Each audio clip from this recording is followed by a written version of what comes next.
ESL1 Cologne. The trophy sits in the center of the Lanxess Arena. 15,000 esports fans gather to witness Counter-Strike history being written. Well, that journey, my friends, starts now.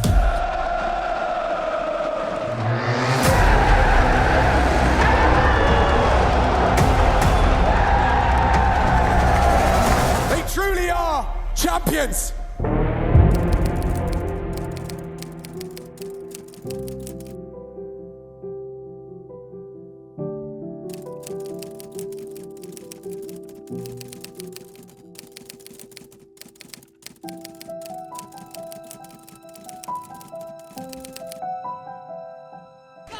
Calificare la RMR, băi frate, băi, istorie, România, prima echipă calificată la RMR.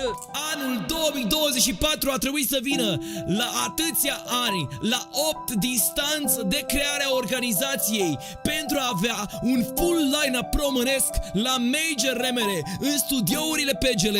Este extraordinar ce putem să trăim aici. Când am început practic proiectul, era un proiect destul de...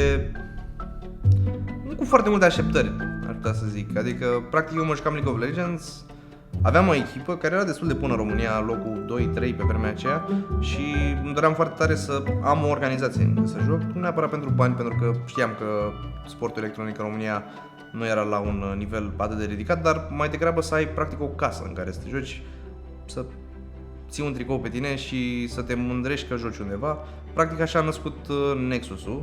Am știut că o să fim printre cele mai bune echipe din țară și sigur un major era ceva de domeniul viselor la momentul respectiv. Acum chiar avem o șansă. În momentul în care am aflat, fiind sunat de fiul meu de această calificare, emoțiile au fost extrem de puternice. Nimeni nu se aștepta, au făcut într-adevăr istorie și suntem alături de ei în continuare. Am urmărit fiecare meci de atunci cu sufletul la gură, pentru că știam cât de mult ar însemna atât pentru el, cât și pentru echipă, cât și pentru România o astfel de performanță. Pentru că asta ar putea să motiveze și alți jucători care poate sunt la început de drum și vor și ei, se uită la meciurile lor și zic: hai că poate pot să ajung și eu acolo. Salut, eu sunt BTN, am 34 de ani și sunt capitanul echipei Nexus. Numele meu este Chiriac Ștefan Ersin, am 22 de ani și sunt jucător pentru echipa Nexus Gaming. Numele meu este Alexandru Ștefan, nickname-ul Sound. Sunt Raga și sunt jucător la Nexus. Mă numesc Guță Robert Adrian și joc la echipa Nexus.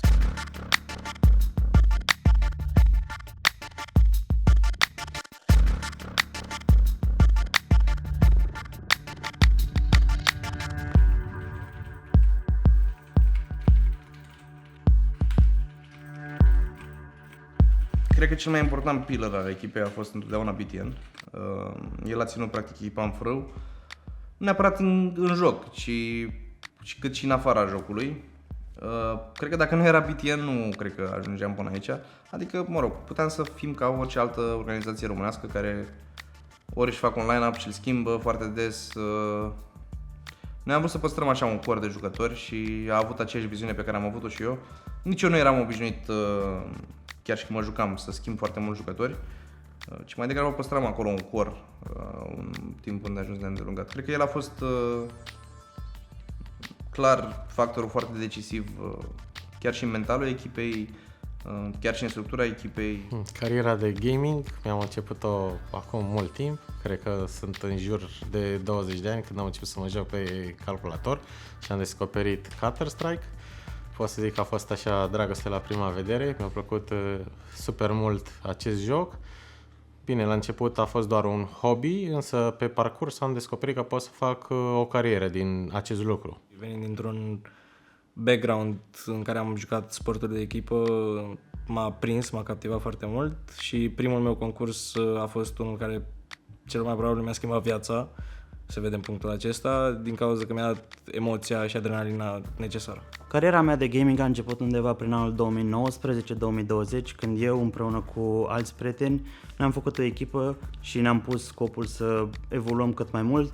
De acolo totul a avut un efect de domino și eu am început să evoluez și să cresc din ce în ce mai mult.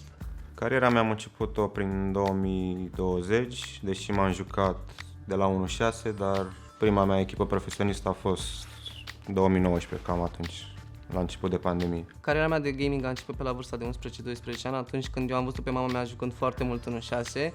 Eu pe vremea aceea, ce drept, aspiram să devin fotbalist, sincer, nu jucător de Counter. Dar am avut o accidentare la ambele picioare și atunci am început să mă joc din ce în ce mai mult, din moment ce nu mai puteam să mai merg la antrenamente, adică na. Și ușor, ușor, cu multă muncă și dedicare, am ajuns la niște echipe din România, de exemplu XPC prima a fost, a mea mai profi să zic. Iar prin 2015, după un PGL, mi se pare, am fost contactat de Nexus și am ajuns la Nexus Gaming. Singur. Palat și rampă. Palat și rampă. Am palat. De ce n-ai intrat? Ai văzut ce frumos? Trebuie să treci una. Bum. Nu, vezi mă, câștigarul dacă nu am dat nimic. Nu prea am avut atât de multă susținere din partea părinților, să zic mai mult din partea lui taică-miu, care era destul de împotrivă, nu vedea gaming-ul ca un job sau ca o chestie de viitor, însă după ce am început să câștig turnee, să mai fac rost de bani, plus aveam destul de multe plecări prin țări străine, când a văzut chestia asta a început și el să mă susțină, iar de când am venit la Nexus și am fost la ISF, ba chiar când m-am întors acasă după un turneu, deja el știa să intre singur pe HLTV.org și să se uite la meciurile noastre, ceea ce a rămas super surprins. Părinții mei consider că, deși nu erau ei foarte de acord cu această carieră, totuși m-au susținut și m-au lăsat să fac asta încă din liceu. Apoi, evident, consider că m-a învățat de asemenea extrem de multe lucruri și totuși trebuie precizați absolut toți jucătorii cu care am fost în echipe, pentru că toți în felul lor m-au ajutat să evoluez și să cresc și să ajung în punctul în care sunt acum. Pentru a explica familiei jobul lui, încerc să compar cu fotbalul. Cred că e cel mai potrivit exemplu pe care îl pot da, pentru că competițiile sunt cumva asemănătoare și nu știu exact dacă o să înțeleagă până la urmă, pentru că cel puțin părinții mei nu au prins aceste jocuri, dar încearcă să înțeleagă și asta mă mulțumește că au măcar curiozitatea să afle mai multe. Am început să cred în posibilitatea de a face o carieră în acest domeniu de la primele concursuri și după aceea continuitatea lor mi-a confirmat că își poate câștiga și existența din așa ceva. Nu m-am gândit niciodată că petrece prea mult timp în fața calculatorului. Wow! M-a jucat protia. Și mi-a făcut dessin. Unde ești, mă? Anul o să fie când te bata străjile, 2 rând. Rob, crezi că a trolat, că și-a luat Zeus în casă? Când eram mici, obișnuiam să ne jucăm CS 1.6 împreună destul de des. Prima oară a văzut la mine cum mă jucam, i-a plăcut foarte mult și a dezvoltat o mică obsesie, ca să zic așa, pentru jocul ăsta, iar cu anii a reușit să mă depășească clar. Pentru mine, un jucător profesionist este cineva care depune un efort inimaginabil în acest joc sau în acest sport. Nivelul la care trebuie să ajungi să joci profesionist este destul de mare și destul de greu de ajuns. Iar asta necesită foarte multe ore de antrenament. Din punctul meu de vedere, din tot ce am auzit până acum de la băieți, ca jucători profesioniști, înseamnă foarte multă dedicare asupra a ceea ce faci, înseamnă suportul din spatele tău, ca familia să te înțeleagă, ca prietenii să te înțeleagă, să ai oameni care sunt mai permisiv cu programul în ceea ce privește îmbinarea sportului cu viața socială. Poate uneori trebuie să ajungi într-un loc și nu poți datorită faptului că ai antrenament.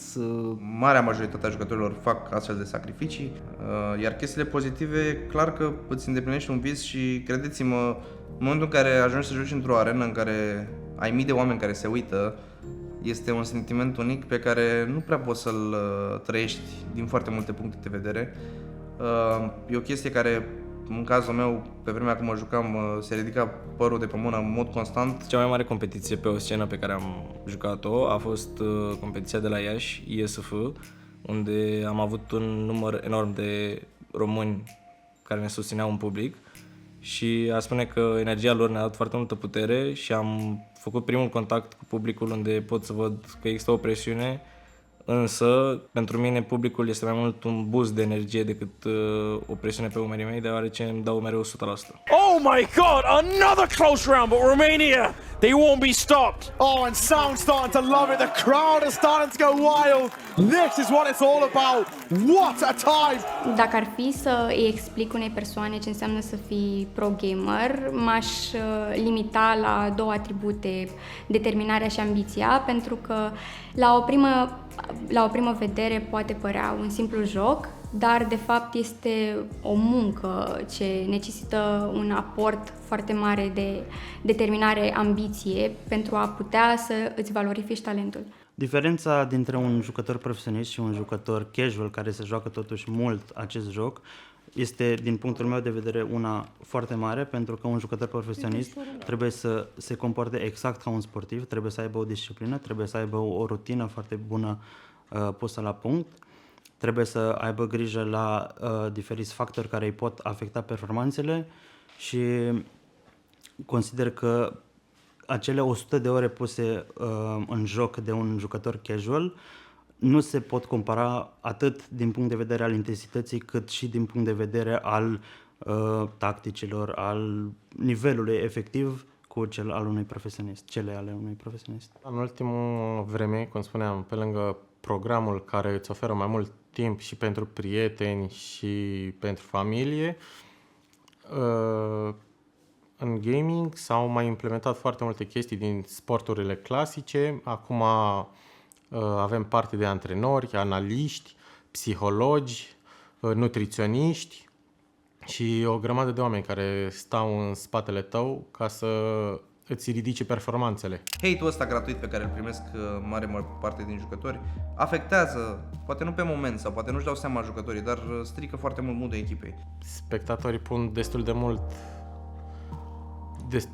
multă presiune pe noi.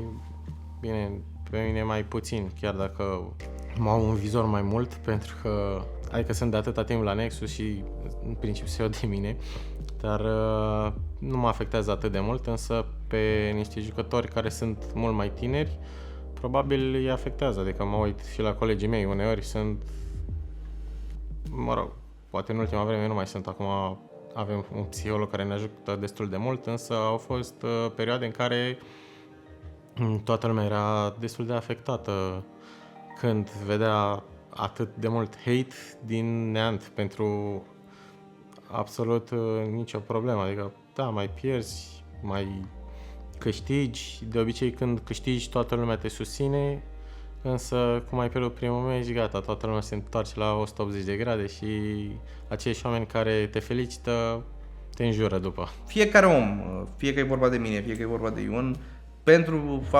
pentru ei, pentru jucători, faptul că le dăm mesaje sau că îi susținem sau că suntem acolo sau că ne uităm la meciuri sau că stăm în spatele lor și batem pumnul cu ei, pentru ei contează și asta chiar contează în cam orice organizație. Bă, nu știu, cumva de fiecare dată când joacă Nexus o calificare de asta importantă, mă așteptam cumva să se întâmple ceva, adică să fie un unlucky, să fie o zi proastă sau să aibă, nu știu, poate un adversar greu, dar cumva acum, de când a început meciul cu Sing, părea că totul merge într-o singură direcție și s-a ajuns la o calificare pe care real vorbind nu aștepta nimeni, adică au fost foarte multe echipe care au dat fel să se califice la RMR, fiind un concurs foarte important și fiind primul concurs pe CS2 și cumva au reușit Nexus față de multe alte organizații foarte, foarte titrate și a fost o surpriză pentru absolut toată lumea. Țin minte că eram la restaurant și ultimul meci am reușit să-l văd acasă, că eram pe drum și chiar m-am bucurat foarte mult, chiar am deschis o sticlă de vin în cinstea echipei, ca să zic așa. Faptul că noi avem o echipă full de români care a reușit să treacă de calificări și să ajungă până la RMR e cea mai impresionantă performanță a unei echipe full de români.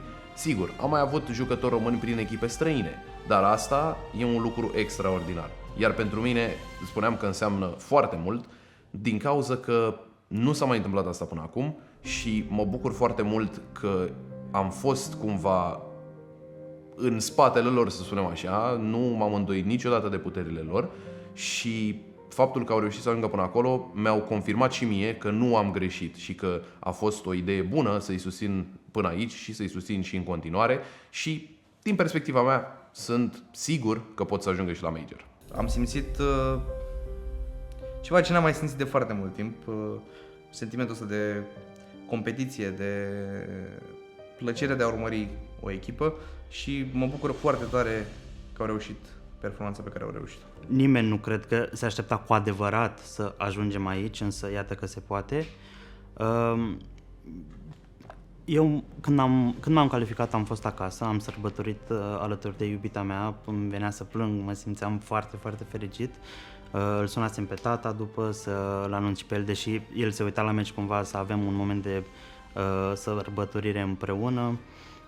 Calificarea asta cu siguranță o să aducă o schimbare în România în acest domeniu, pentru că consider că am demonstrat că se poate, cumva am trecut peste stigma asta românească că 5 români nu se pot califica la un astfel de turneu și consider că prin această calificare putem să spunem că am făcut această comunitate mândră de noi. Nu mă așteptam sincer să ne calificăm, a însemnat foarte mult pentru mine, dar și pentru echipă, mai ales că aveam niște probleme cu motivația în ultimul timp și calificarea la acest turneu m-a făcut să merg mai departe și să muncesc mai mult.